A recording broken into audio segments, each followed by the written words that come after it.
Hi, I'm Emily Hargrove and welcome to Prime. So Thanksgiving is upon us and it's a great day to remember what we are thankful for. It's also a great day to encourage good nutrition, especially amongst our children. Katie Barckholst from Dairy Max is here with us today, and she is here to talk to us about making better food choices for our families, children and beyond. So Katie, thank you for being here. Thank you so much for inviting me. You are not only a dietitian and a nutrition expert, you are also a busy mum. Yes. So how you do it all, I do not know. But and you are it is a balancing act. It isn't. Well, life is constantly a balancing act, and as is nutrition, isn't it? Yes, absolutely. And one of the main things that we try to teach through as being dietitians is to make sure that whatever you do is to have some kind of moderation and a balance. So what I do is I'm a dietitian and I work for a registered licensed dietitian. I work for Dairy Max. We are the local dairy council. So we represent the 950 dairy farming families from Texas, New Mexico, and Oklahoma, and also Southwest Kansas. And what the dairy farmers and the dairy producers and the National Dairy Council have been dedicated to for almost 100 years is promoting those programs and those initiatives that will improve public health, that will improve child health, and that includes promoting 3 servings of low-fat and fat-free dairy every single day. And so as dietitians, we take the messages that the Dietary Guidelines of America put forth, or for Americans put forth, and also with the CDC, and we take those recommendations and package them in ways that you can use them, that health professionals can use them, that public can use them to put into their daily lives to get all those servings that they need. Fantastic. And so you are constantly thinking about the best ways to get the balanced diet and nutrition out into the minds of families, parents, children. Exactly. So when we talk about recommending healthy foods for the public, we don't talk about, well, you need to eat more calcium, you need to eat more vitamin D. We talk about the foods, because those are the vessels for those nutrients. And the Dietary Guidelines and my plate teaching tool indicate that Americans they also need to get more of certain nutrients: potassium, vitamin D, calcium, and fiber. Well, milk, low-fat and fat-free milk, actually provide 3 of those 4: potassium, vitamin D, and calcium, in a very essential, unique nutrient package way. And so it's very easy to incorporate dairy among your breakfast, and that's one of the best places to start when you're talking about nutrition. And so breakfast can be one of the 3 things that I look for in a breakfast. It needs to be nourishing. You have to get those nutrients. It needs to be fast, and it needs to be filling, because you want it to be able to take you to lunch or your kids to lunch as well. So I wanted to kind of go through those different breakfast ideas. Let's have a look at this, because this makes me feel hungry. I mean, look at it. It's amazing. So sometimes I get in a cereal and milk rut, and I'm very much a cereal and milk kind of person. But when you're talking about you have to fly out of the door in the morning, your kids are busy, you have so many things to do, whether you're single or you're married and you have a lot of kids, you're looking for something fast. So just as a different variety, you can grab just a grab-and-go smoothie, some small mini muffins. You can make your own muffins. There are a lot of recipes out there. DairyMax.org has a ton of really great recipes for breakfast as well. To get your protein, you might think about putting some low-fat string cheese with that meal. You can put all of this in a baggie, have it ready to go the night before, and grab it as you run out the door. Yeah.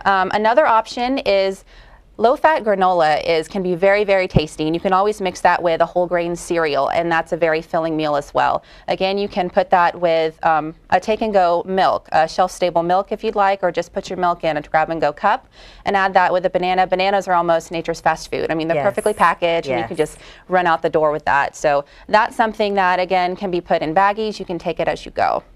The last we have over here are smoothies, and smoothies are really the #1 customizable breakfast, because you can put pretty much anything into a smoothie. And so I wanted to give you some traditional and then some kind of a variety of things that you could put into a smoothie. So smoothies traditionally can start with some fresh or frozen fruit, a milk. You can put half a cup of milk, any type of yogurt that you might like. And then to get your grains, you can actually add half a cup of whole grain oats to it and just blend it all up. And you don't really taste it, but you get that serving as well. It makes it a little bit thicker. And I was going to say, it would have that nice consistency to it. It does, it does. And if you want to be adventurous, you can actually add vegetables. You can try adding just fresh spinach to your smoothie, and really once you mix it up, it's very much like a vegetable fruit drink. It's you just mix it up in there, and you can't taste it, and you also have that vegetable serving as well. Yes, you see, that's the thing. I mean, spinach. My son looks at spinach and he's like, "Oh no, thank you, Mom." And again, that's, hey, get your kids involved and get it masked. in things like smoothies. That would really help. Exactly. Yes. You can use it as a wonderful teaching moment. You can get them involved. And one thing that kids love to make, and kids at school and kids at home, is parfaits. So I wanted to try our hand today at a banana peanut butter crunch parfait. So first thing I want you to do, and so we're going to be interactive here. Great. Go ahead and take a tablespoon of the peanut butter and mix it in with your yogurt. Oh, so put it all in here. Mix it in with the yogurt. And while you're doing that, I'll kind of talk about it's important not only if you eat all of your meals at home or if you eat one meal at home with your kids, get them involved in cooking, get them involved in shopping with you, and get them involved also in prepping that food and preparing what you're going to do, because that gives them an ownership of what they're making. It gets them to decide, hey, today I want raspberries instead of strawberries. Right. Gets them thinking about what they can eat and exposes them to a lot of different foods. Yeah, so, that makes sense. So once you're finished mixing that, go ahead and put about half of that in the parfait bowl. Half of this in the parfait bowl. Half of that in the parfait. Oh, and I love it. Parfait just makes it sound so glamorous. It can be very, very fancy. My mornings will be, I'll just feel like I'm in another world. And put about half of the bananas in there. Lovely. And again, if you wanted to use any other type of fruit, you could use strawberries, you could use raspberries. And then put just about a spoonful of the walnuts and then some of those pretzels on there. And the pretzels really give it an interesting crunch, a little bit of saltiness, and of course mix it all in together. And just kind of put it as a parfait, like mash it down. Okay, mash it down. There we go. Okay. Oh, look. Yeah. It's how you pack it in there that makes it important. Oh, right. And then put about the rest of the yogurt on there. And again, this could be so much fun to do with kids. Yeah, and it's easy too. So one thing that when you think about breakfast is that sometimes you're not eating a breakfast at home. Your kids are eating breakfast at school. Go ahead and put the rest of the bananas on there. Oh. And school is a great place for kids to get nutrition as well as education. You can just put another spoonful of both of those on there as well. And within school breakfast, they get the nutrients that they need. And many times, like we were saying, we have cereal and milk every single morning for breakfast. Well, the kids have a ton of variety that they can eat for breakfast. It's almost every single day of the week is going to be different for them. So this is ready to go? It's ready to go. Okay, I'm going to have some. Go ahead and take a bite. Wow. I mean, that looks amazing. Oopsie, I'm obviously not very tidy. Hey, so that's what paper towels are for. Oh my gosh, that's amazing. So, and this is a unique way to use peanut butter. So it doesn't have to just be on a peanut butter, a piece of toast or for lunch. So again, breakfast can pretty much be anything that you would like, just it's your morning meal and it gets you going, it keeps you until lunch, and it's shown that people who eat breakfast actually have better nutrient intakes. Kids who eat breakfast have better nutrient intakes. They're better to learn or ready to learn. They're ready to meet their day, and usually they have, lower calorie intake overall because they're not so hungry later on and eating things they shouldn't. That sounds really amazing, and that's going to take us on to a hugely important program that you're very involved with, Fuel Up to Play 60. Yes. So background on Fuel Up to Play 60. It is a national leading in-school physical activity and nutrition program. It was a partnership between the National Dairy Council and the NFL in coordination with the USDA. And it really encourages, empowers, inspires students to work with their teachers, to work with their other students, to work with nutrition departments, to examine their physical activity environment and to examine their food and nutrition environment and to see what types of foods are available in the cafeteria. How can we promote those? What types of foods or what types of physical activities can we do?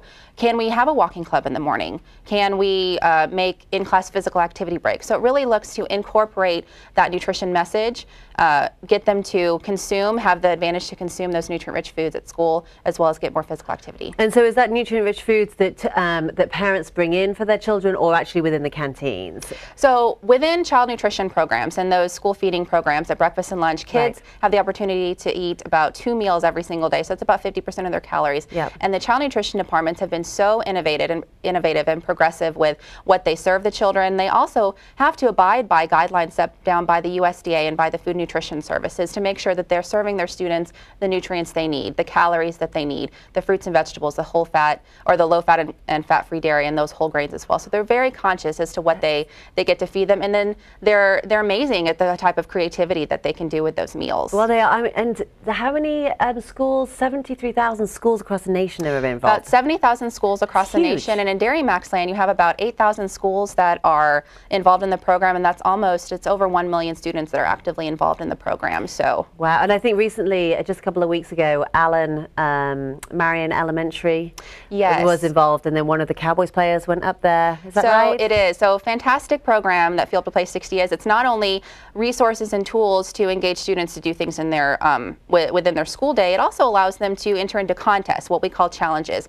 And so last year we had a number of challenges that Marion Elementary actually entered into. One of them was a physical activity challenge, one of them was a recipe challenge. So because they entered and were active in all of those challenges, they were chosen from all of the Dairy Max schools in the region who had done that, and they won a $25,000 super grant to improve their physical activity environment as well as their healthy eating. So they actually took the grant, and part of it was put towards improving their cafeteria environment, buying things to make it more flashy, to make it more inviting, because even you and I would love to eat in a really inviting, exciting, flashy room, and that actually promotes them to try different foods, to encourages them to finish their meal and finish the items that are on their meal.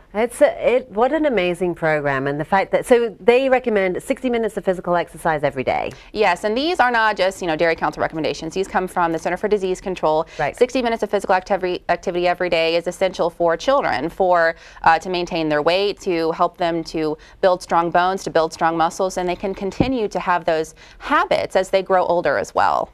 And so that is, and that's really promoted by the NFL. It is a partnership. So we as Dairy Council representatives within health and wellness and everybody who works with schools, we not only promote, of course, healthy eating. You have your low-fat and your fat-free dairy and your whole grains and your fruits and your vegetables. You also promote those 60 minutes of activity. And because of that star power and those amazing spokespeople that you have from the NFL, you have that joint message that just makes it completely amplified. Which is what you need, isn't it? I mean, to have that joint message. It is. It is. You can't, really physical activity and nutritious eating go hand in hand because they complement each other perfectly. And school is a wonderful vehicle for that. And well, as it needs to be, because you just hear some horror stories about cafeterias and canteens just serving the most, serving pizzas and tater tots, and that's it, every day. And the wonderful thing about what child nutrition can do, so many of them are health professionals, the registered dietitians, those directors there, and they talk with their students, and they talk with them about what they might need in child nutrition, what they might need with their meals, and they look to meet those needs along with the needs that they have to serve as far as the guidelines that they have to follow. And so they've really come quite a long way in serving the kids the nutrient-rich foods they need to grow, but also the things that they want as well. So it's amazing what they do in cafeterias, and I'm sure anyone would love to host somebody there too. Absolutely, absolutely. So for busy mothers, go to dairymax.org to go and get some inspirational ideas about recipe ideas and menus and anything that will help us make headway. Exactly. Dairymax.org has a lot of great recipes. It has any information that you need about Fuel Up to Play 60, how you can get involved with a local school, how health professionals can get involved in local schools and really start to make that difference in child health and wellness. And that will set them up so beautifully for through the later childhood and through their adult life. Yes, giving them those good habits. It's really, thank you so much, Katie, because good habits is what we all need to start doing. So thank you so much for being here. Thank you so much. This is a really fascinating program. So fueluptoplay60.com and dairymax.org. Katie, thank you for being with us today. I am going to go and eat healthy, but happy Thanksgiving, everybody. We'll see you next time. Bye-bye.